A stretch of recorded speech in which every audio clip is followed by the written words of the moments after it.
All right, guys. So this is part one of your 9/11 Memorial Mission. So in the videos that you'll see below, other than my link, you're going to see your teachers relating to what went through their minds, what happened in their environment on the day that 9/11 actually happened. Since most of you guys were really young, we just still want to communicate to you guys kind of where we were.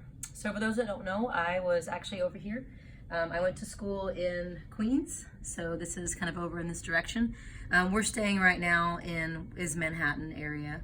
I was actually staying the night at a friend's over in Brooklyn Heights. So while I was at Queens College, often I'd work late at night, and some of the friends that I worked with lived out there. So I'd stay the night, and we were getting up early and getting ready for school that day to travel back to Queens. And they turned on the news, and we saw that the first plane had hit. So we began to kind of just scour the news and see what was happening. Within a few more minutes, we watched on live television as the second plane hit and began to get really concerned. So we watched the news again, trying to start calling our coach. I was an athlete at school, and we needed to know where we were going since we had practice that morning, and tried to get more information. So we watched and watched. No cell phones were working, and we decided to do what you do. You look for more service. So we all went to the top of the building. And as you go up to the top, you can see everybody in the other buildings at the top. But what you also see are the giant burning buildings. So at this time, both towers had been hit, and massive amounts of smoke were coming out of both buildings. You could hear sirens everywhere. So we stood up there taking pictures, trying to get service, just talking about what was going on. And while we were up there, we watched the first building fall. So watching that was watching the world fall silent for a moment. And at that point, you're not sure what to do.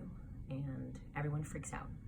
We rush to the cars, we rush downstairs, we rush to find a ride, we rush off the island, trying to make calls. You can't make calls, we don't know what's going on. So it was mass chaos. People bumper to bumper trying to get as far away from the city as possible. We went for hours without knowing what was going on Long Island. And to make a long story short, after finally returning, I was in my senior year.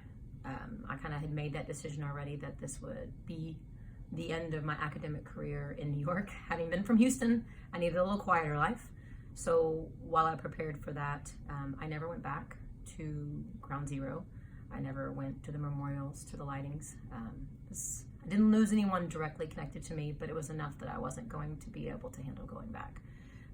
Not necessarily a sensitive person, but introspective was kind of beyond that part.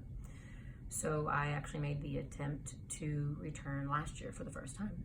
So for those that didn't see the Mamad, last year was my first year to return to the memorial and see everything, because the same year of 9/11, I graduated and decided to not do a master's and go to Hawaii instead, and process.